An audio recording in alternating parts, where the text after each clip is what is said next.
بالله من الشيطان الرجيم. بسم الله الرحمن الرحيم.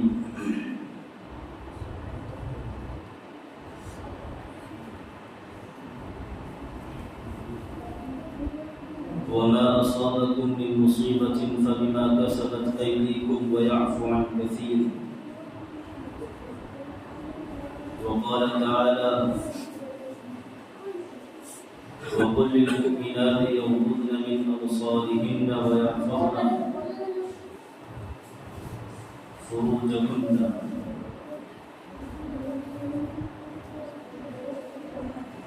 وقال النبي صلى الله عليه وسلم: لعن الله الناظر والمنظور إليه، أو كما قال عليه الصلاة والسلام.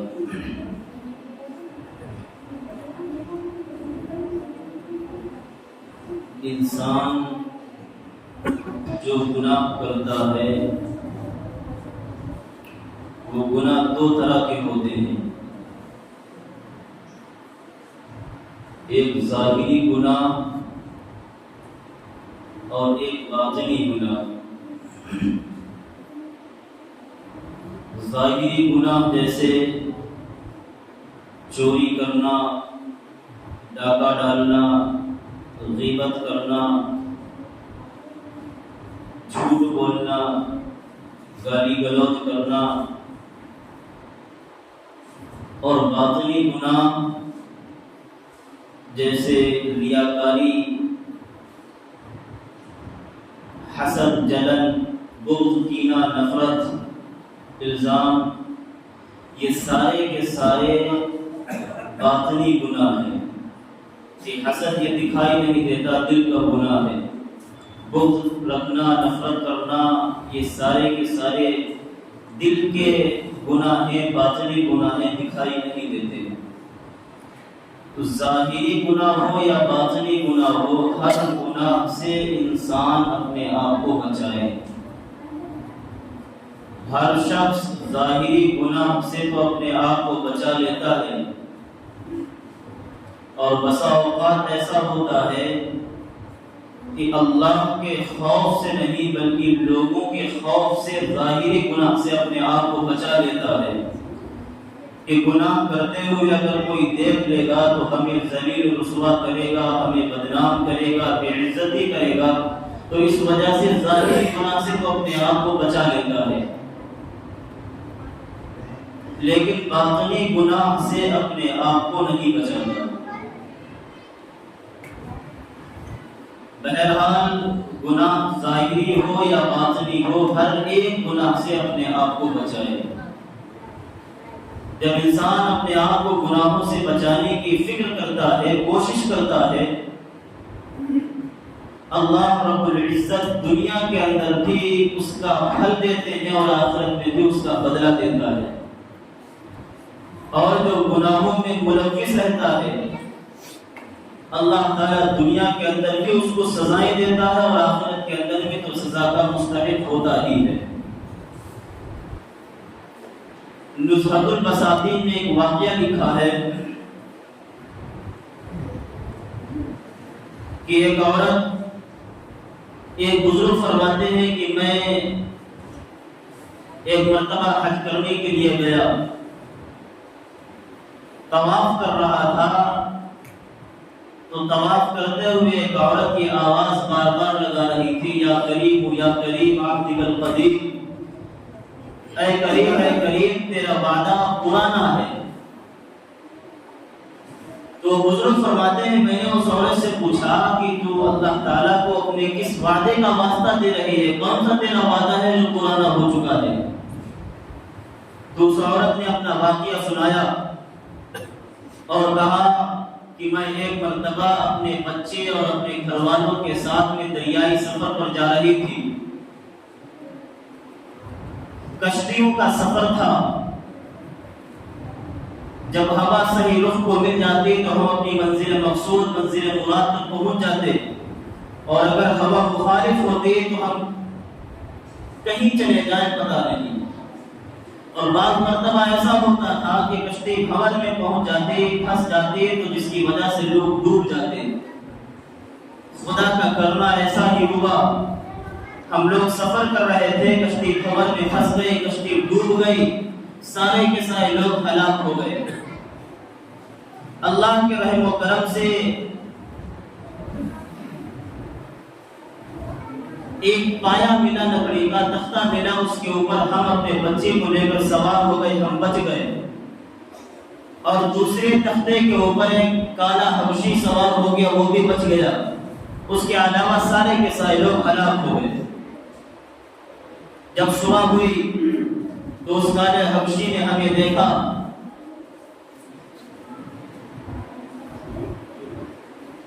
تو دھیرے دھیرے اپنا تختہ وہ ہمارے تختے کے قریب لے کر آیا اور وہ ہمیں گناہ پر آمادہ کرنے لگا، زبردستی کرنے لگا۔ ہم اس سے کہتے رہے کہ اے اللہ کے بندے، اللہ سے ڈر، یہ وقت تو اللہ کو یاد کرنے کا ہے، یہ وقت رونے اور گڑ گڑانے کا ہے، اللہ سے دعا کرنے کا ہے۔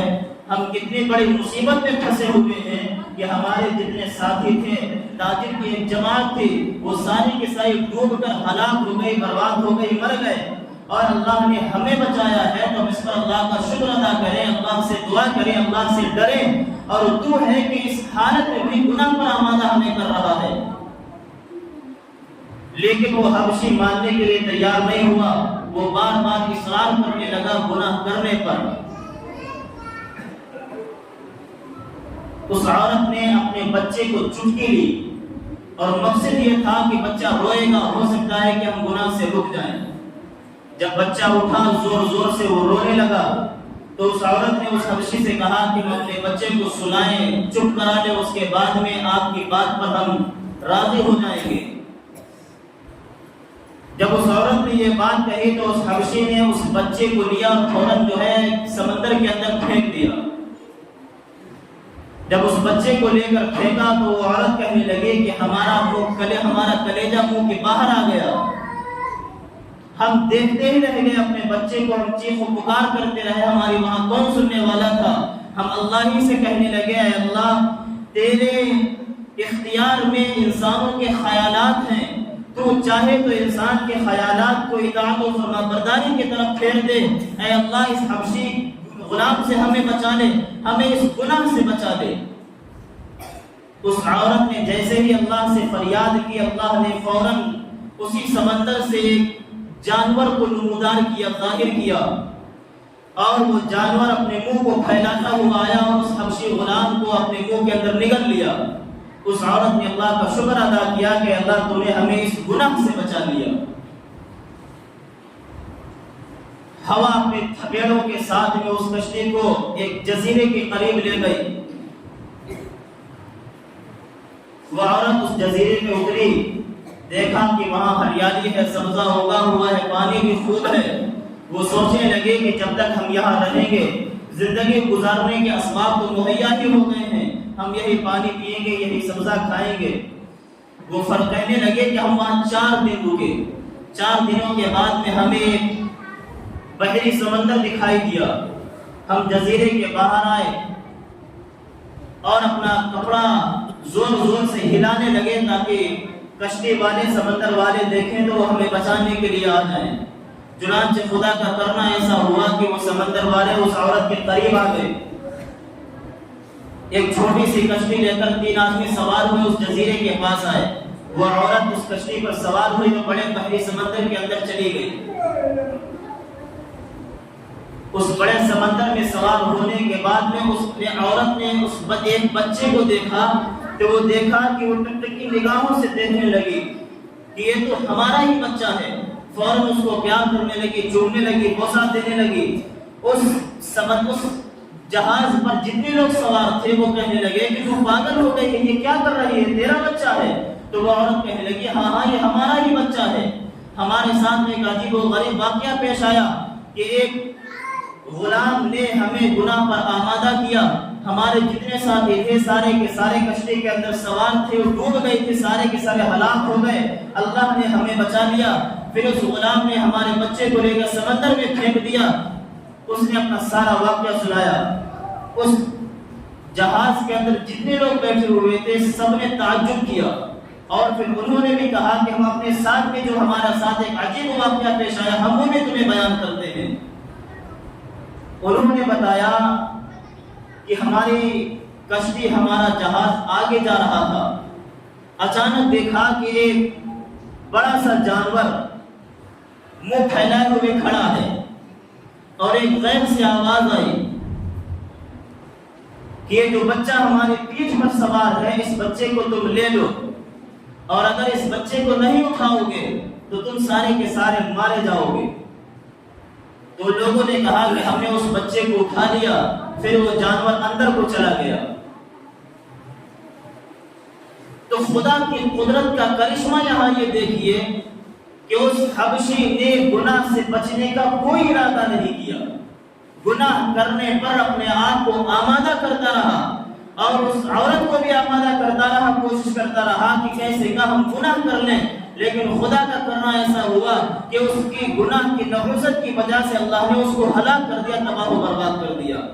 اور وہ عورت جو شروع سے اپنے آپ کو گناہ سے بچاتی رہی، ہیلے اختیار کرتی رہی، اللہ سے دعا کرتی رہی، فریاد کرتی رہی، اللہ نے اس کو کس طریقے سے اس گناہ سے بچایا، اس عورت کی بھی حفاظت کی اور اس کے بچے کی بھی کس طرح سے حفاظت کی۔ اس لیے جو انسان اپنے آپ کو گناہوں سے بچاتا ہے اللہ تعالیٰ دنیا کے اندر بھی اس کا اچھا بدلہ دیتے ہیں، اور آخرت کے اندر تو بدلہ ہے ہی اس کے لیے۔ اس لیے اللہ نے فرمایا وما اصابکم من مصیبت فبما کسبت ایدیکم ویعفو عن کثیر، کہ جو بھی تمہیں مصیبت پہنچتی ہے وہ سارے کے سارے تمہارے اعمال کے کردوج ہوتے ہیں۔ اگر تم گناہ کرو گے تو ویسے ہی اللہ تعالیٰ تمہارے ساتھ بدلہ کرے گا، معاملہ کرے گا، اور اگر تم نیک اعمال کرو گے تو ویسا ہی معاملہ اللہ تعالیٰ تمہارے ساتھ کرے گا۔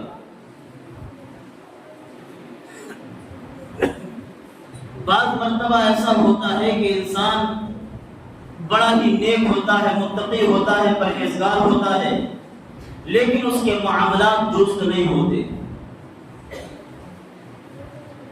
بظاہر اس کا چلنا پھرنا بھی بزرگوں جیسا، متقی جیسا، اس کا چال چلن، اس کے بولنے چالنے کا ڈھنگ اور طریقہ بھی بزرگوں جیسا، لیکن اس کے جو اندرونی معاملات ہیں وہ خراب ہو جاتے ہیں، تو اس کی وجہ سے بھی اس کی اللہ تعالیٰ پکڑ کر لیتا ہے۔ ایک مرتبہ ایک واقعہ ایک بزرگ نے بیان کیا، غالباً حضرت تیمی رحمۃ اللہ علیہ فرماتے ہیں کہ میں ایک مرتبہ قبرستان گیا تاکہ وہاں جا کر اپنی موت کو تازہ کریں، اپنی موت کو یاد کریں، دنیا سے ہمارا دل ہٹ جائے۔ فرماتے ہیں کہ جب میں قبرستان گیا اچانک ہمیں نیند آ گئی، آواز آئی قبر سے الم اکن اصلی الم اکن اغتسل الم اکن اصوم، کیا میں روزہ نہیں رکھتا تھا، کیا میں نماز نہیں پڑھتا تھا، کیا میں غسل جنابت نہیں کرتا تھا؟ تو ایک آواز دیتا کہ ہاں تو نماز بھی پڑھتا تھا، تو غسل جنابت بھی کرتا تھا، تو روزہ بھی رکھتا تھا، لیکن تیرے معاملات ٹھیک نہیں تھے۔ حالانکہ وہ بظاہر نیک آدمی ہے، روزہ بھی مستقل رکھ رہا ہے، نمازیں بھی پابندی سے پڑھ رہا ہے، لیکن تب بھی وہ اللہ تعالیٰ کی گرفت کے اندر ہے۔ تو انسان جس طریقے سے اپنے ظاہری گناہوں سے اپنے آپ کو بچاتا ہے، ظاہری معاملات اپنے درست رکھتا ہے، اسی طریقے سے اپنے باطنی گناہ سے بھی اپنے آپ کو بچائے اور اپنے معاملات کو درست رکھے۔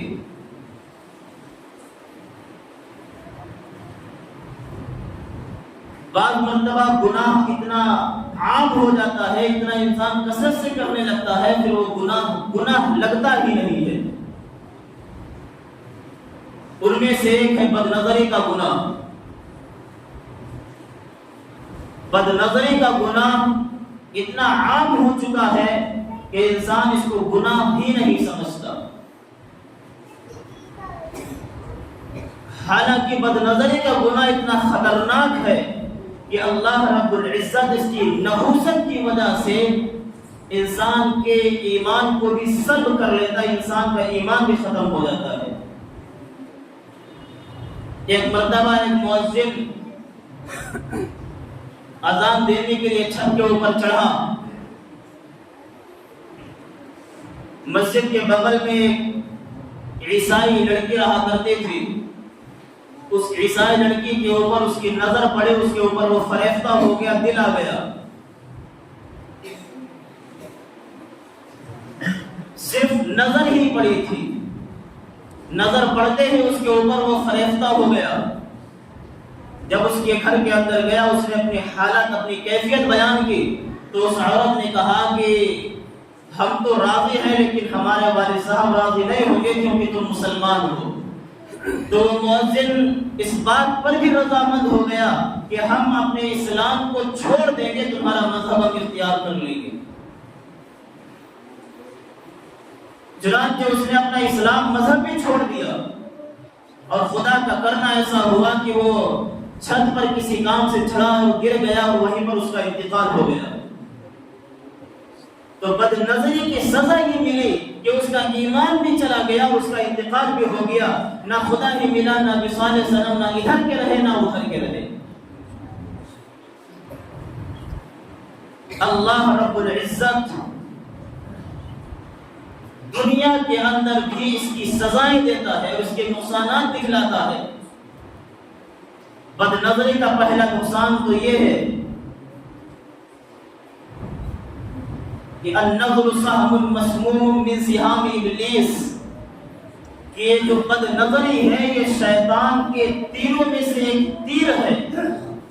جس طریقے سے تیر جو پہلے چلایا جاتا تھا، یہ زہر کے اندر ڈبویا جاتا تھا تاکہ جب یہ کسی انسان کو لگے تو فوراً وہ مر جائے، اسی طرح یہ جو بد نظری ہوتی ہے یہ بھی شیطان کے زہریلے تیروں میں سے ایک تیر ہے جو انسان کے خود کے دل پر حملہ کرتی ہے اور انسان کا ایمان سلب کر لیتی ہے، ختم کر دیتی ہے۔ تو یہ بد نظری انسان کے ایمان کو ختم کرنے کا ایک ذریعہ ہے۔ اور بد نظری کا ایک دوسرا نقصان یہ ہے، اللہ کے رسول نے فرمایا لعن اللہ الناظر والمنظور الیہ، کہ جو بد نظری کرتا ہے اللہ تعالیٰ کی اس پر بھی لعنت ہوتی ہے، اور جو اپنے آپ کو بے پردہ باہر کھڑا کرتی ہے، بے پردہ باہر ٹہلتی ہے اور اپنے آپ کو دکھلاتی ہے بن سنور کر، اللہ تعالیٰ اس پر بھی لعنت بھیجتا ہے۔ آج کل ہم اپنی تقریبات، شادی بیاہ کے ماحول کو دیکھیں کہ کس قدر بے نظری کا وہاں عالم ہے، کہ بد نظری کرنے والے تو ہیں ہی، ساتھ میں کرانے والے اوپر سے اور کہ دوپٹہ نام کی کوئی چیز نہیں سر کے اوپر، بال کھلے ہوئے ایسے ہیں، ایسا لگتا ہے کہ یہ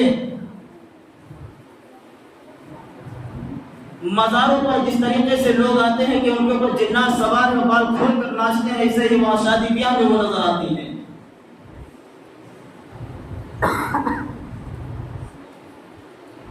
اللہ تعالیٰ کی لعنت ہمارے اوپر نہیں برسے گی تو کس کے اوپر برسے گی؟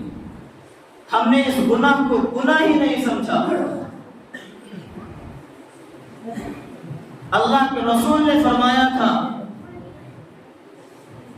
کہ بہت سی عورتیں ایسی ہوں گی جو کپڑا پہننے کے باوجود بھی وہ ننگی نظر آئیں گی۔ آج وہی حال ہے کہ کوئی ساخت اور بناوٹ ایسی نہیں ہوتی جو نظر نہ آئے،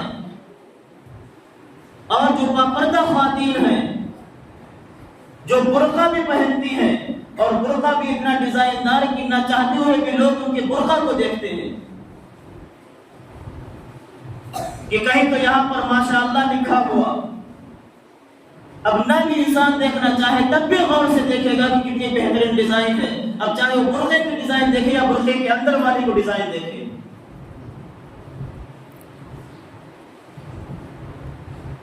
بد نظری کو تو ہم نے خود عام کیا، ہم خود چاہتے ہیں کہ لوگ ہمیں غلط نگاہوں سے دیکھیں، ہم کیوں اپنے آپ کو اس طریقے سے بنا سنوار کر باہر لے کر آئیں کہ لوگ ہمارے اوپر غلط نگاہ ڈالیں۔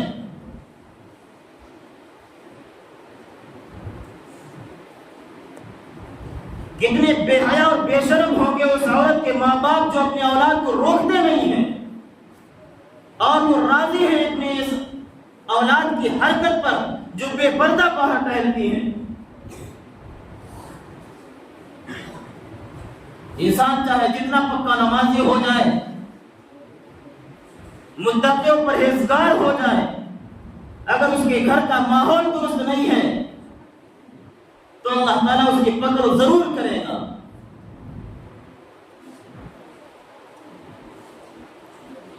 ہم یہ سوچتے ہیں کہ ہم پکے نمازی ہو گئے تو ہمارا بیڑا پار ہو گیا، ہم یہ سوچتے ہیں کہ ہم اپنے آپ کو گناہوں سے بچا لیں گے تو ہمارا بیڑا پار ہو گیا۔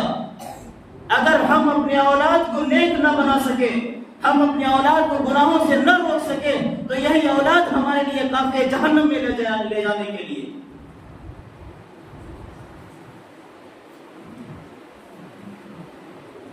اللہ رب العزت نے تو یہ بھی فرمایا یا ایھا الذین آمنوا قوا انفسکم کہ اپنے آپ کو بھی گناہوں سے بچاؤ، جہنم سے بچاؤ، واہلیکم اور اپنے گھر والوں سے بھی بچاؤ۔ تو ہماری ذمہ داری اپنے آپ کی بھی ہے اور اپنے گھر والوں کی بھی ہے کہ ہم گھر والوں کو بھی بچائیں۔ ہمیں کتنی فکر ہے اپنی اولاد کی کہ ہماری اولاد کس راستے پر جا رہی ہے۔ اگر ہماری اولاد گناہوں کا راستہ اختیار کیے ہوئے ہیں تو اس کے ذمہ دار ہم خود ہیں، ہماری اولاد نہیں ہے۔ ہم نے کیوں نہ روکا اپنی اولاد کو؟ ہم نے کیوں نہ اس سے پاس پوچھ کی، اسے پوچھ تاچھ کی کہ تیرا رہنا سہنا کن لوگوں کے ساتھ میں ہے، تیری صحبت کیسی ہے، تیرا اٹھنا بیٹھنا کن لوگوں کے ساتھ میں ہے؟ تو رات کو اگر گھر کے اندر تاخیر سے آ رہا تو کہاں تھا رات میں؟ کوئی پوچھ تاچھ نہیں ہوتی۔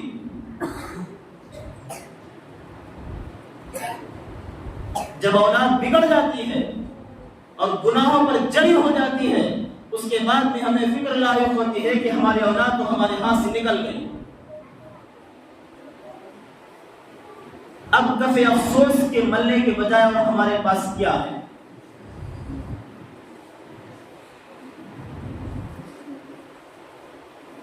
تو ہم اپنے آپ کو گناہوں سے بچائیں اور صرف اپنے آپ کو ہی نہیں اپنی اولاد کی بھی فکر کریں کہ وہ بھی گناہوں سے باز آ جائے، اور ہم اپنے بد نظری کی حفاظت کریں کہ ہماری نگاہوں کا غلط استعمال نہ ہو۔ اگر ہماری نظریں محفوظ نہیں ہیں تو اس سے ہمارا ایمان بھی خطرے میں ہے اور اللہ رب العزت عبادت کے اندر حلاوت اور مٹھاس کو بھی ختم کر دیتا ہے۔ جب ہم اپنی نظر کی حفاظت کریں گے، اگر ہماری نظر کسی غلط چیز پر پڑی ہے ہم فوراً اس کو ہٹا لیں، اس کے بعد بھی دیکھیں کہ عبادت میں کتنا مزہ آتا ہے۔ جیسے انسان کڑوی دوا کھاتا ہے، کڑوی دوا کھانے کے بعد میں اس کو میٹھا ضرور چاہیے، دل چاہتا ہے فوراً میٹھا کھانے کا۔ ایسے ہی جب ہماری کسی غلط چیز پر نگاہ پڑے اور ہم فوراً ہٹا لیں تو یقیناً دل چاہتا ہے کہ ہم اس کو دیکھیں، بار بار دیکھیں، لیکن جب ہم اپنی نگاہ کو ہٹا لیں گے اور اس تلخی اور کڑواہٹ کو اس وقت محسوس کر لیں گے تو پھر اس کے بعد میں اللہ تعالیٰ عبادت میں وہ مٹھاس ہماری پیدا کر دے گا۔